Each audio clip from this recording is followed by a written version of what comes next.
What's going on, guys? I'm Tommy, and I'm coming at you with an action figure review. Today, I'm going to be reviewing Hasbro The Black Series Fern at Attin from Skeleton Crew. I think we as collectors were fortunate to have the Skeleton Crew figures come out before the show's release, because the show was originally set to come out a year ago, and it got pushed back due to reasons, and because of that, the finished figures also got pushed back an entire year. So, with that, we now have the Skeleton Crew figures here before the show comes out. And here we have Fern, who appears to be one of our main characters from the show according to the trailers. She seems to be the fearless bad girl type that doesn't follow the rules of the school. Fern is a mainline release for the Black Series in 2024, meaning you'll probably find her at most of your local Targets and Walmarts, as well as your fan channels like Entertainment Earth or Big Bad Toy Store. Big Bad Toy Store is where I pre-ordered this figure from. It dropped into my pile of loot along with the rest of the figures in the wave, which I then was able to ship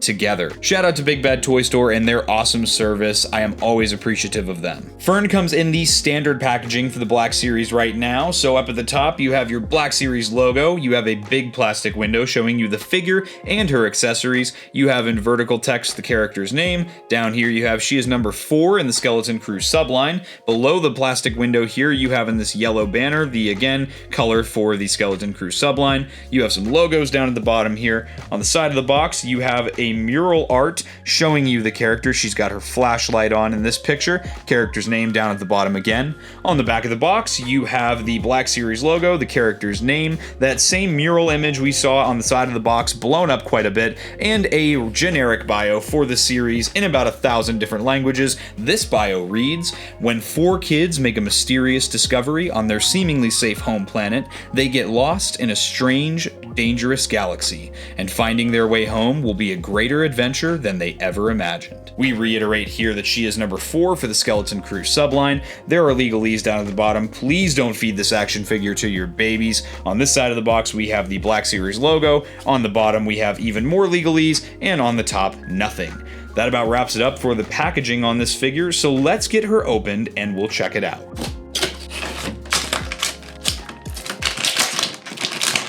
Alright gang, here is Fern out of the box. Before we check her out, we're going to check out the accessories she comes with, the first of which being a backpack here. So it seems to be that all of the figures from the Skeleton Crew series come with these little backpacks. I'm assuming these are their school bags. This one comes in a little bit of an off-white sculpt, some very malleable plastic for the book bag straps to get this onto her body. You have a nice little silver paint application for this little emblem here, and a black paint application on the front of almost like the satchel bag design here. Other than that, there is a slot for your flashlight, and that's about it as far as this accessory goes. Very plain, and it gets the job done though. It's a backpack, there's not much else to do here with it. And then we have her flashlight here. So this flashlight is done in yellow. All the Skeleton Crew kids have a different colored flashlight. So Fern's is going to be yellow. It's got some nice yellow paint all along the body with a dark gray stripe on the one side. You have some buttons painted in green and white on this side here, and the sculpt itself is done in a silver color. You can see that exposed on the top and bottom of the flashlight, and I'll show you now. This does plug in. You want to kind of have the buttons facing forward to get the most snug fit you can, and that's how that fits in there. Passes the shake test, no problem at all, and it looks good as a connected accessory piece. Alright, let's check out Fern here. She's actually got a lot of sculpted and painted detail going on here. So looking at her face real quick though, she has some very nice paint applications here. I think this looks exactly like the actress that plays her in the show.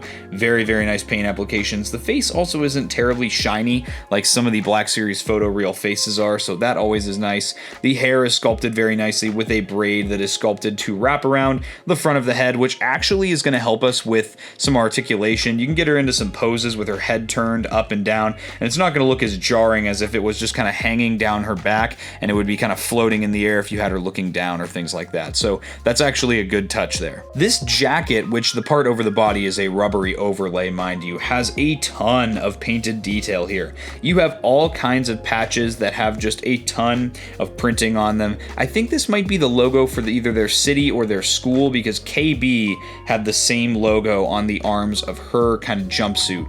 So you've got that there. There's another one on top of that with some different designs here. On the right arm, there are no patches at all. And then on the front here, you've got, again, just all these different patches that have a lot of painted detail to them. It makes the figure look a lot more visually interesting to me. And then, of course, you have the painted detail all around the edges of the jacket and the cuffs of the sleeves.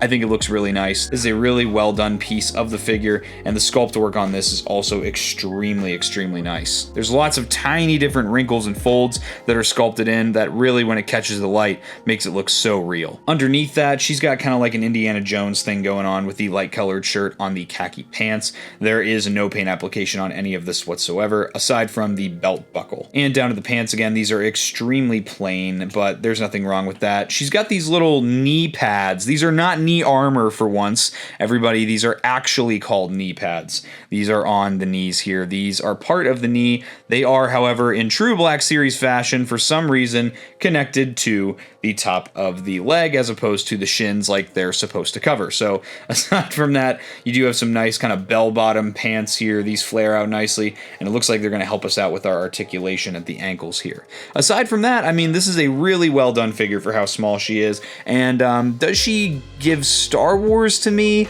I'm not sure, but right now I think it's still a really nice design. Checking out her articulation, she's got a double ball jointed neck with some really nice movement here. You've got some ability to look down here. She can look maybe just up just a tiny bit. You can get some good tilt out of the head there, and she can look right and left, of course. These shoulders do not feature butterfly joints because these are small characters. However, it does have a hinge and swivel. The hinge gets you to a full 90 degrees of motion, and you can swivel those shoulders a full 360 degrees. She's got some deep cut single jointed elbows here, which are going to get you 90 degrees of bend, and there is also a swivel at the top of the elbow there. She's got hinge and swivels at the wrists here, so both the wrists can swivel. She's got a vertical hinge on that right hand, and on that left hand, she's got a horizontal hinge. She's got a ball joint at the waist here, which is going to give you some decent range, even with the rubbery overlay of this jacket, which hangs a little low. You've got some ball joints at the hips, which even with the rubbery overlay have some very, very nice range of movement. Those move right out of the way. And then she's also got some cuts for thigh swivels here, about mid-thigh, which are going to give you some added range there. She's got some very deep cut single jointed knees, which are going to get you to that 90 degree mark of bend, even with the straps of those knee pads wrapping around the legs. And those do also have a swivel at the top of the knees too.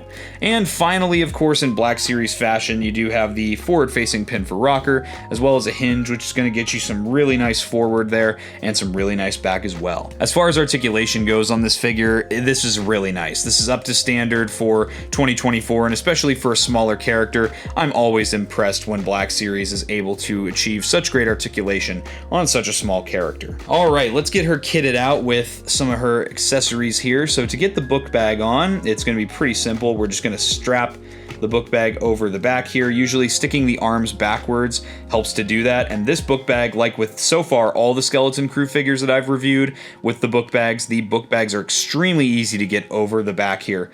This one's nice and big. It looks a little bit too big for the character, but I think that's fitting. I think we all remember being in elementary and middle school and wearing book bags that were too big for our bodies.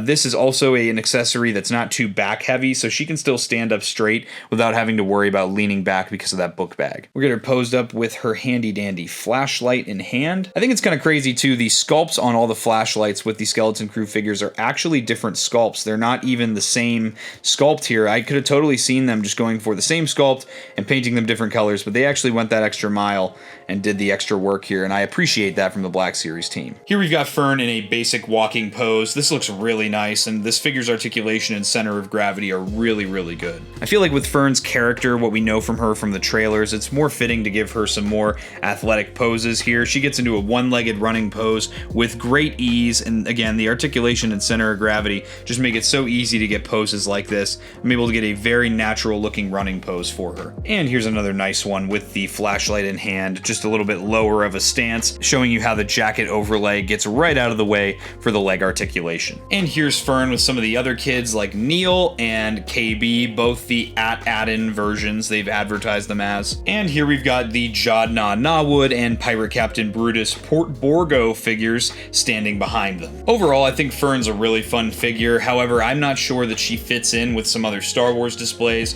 I'm hoping I really enjoy the Skeleton Crew series so I can keep this group of kids together, because as a group, they look really, really nice. And with that being said, guys, I hope you enjoyed this review. If you did and you're not yet subscribed, subscribe to Blitz Transmissions. I've got awesome Star Wars content coming out all the time. Make sure to check out my social media, all of which is linked in the description below. That's going to be all for this review, guys. I'll catch you for the next one, and may the Force be with you.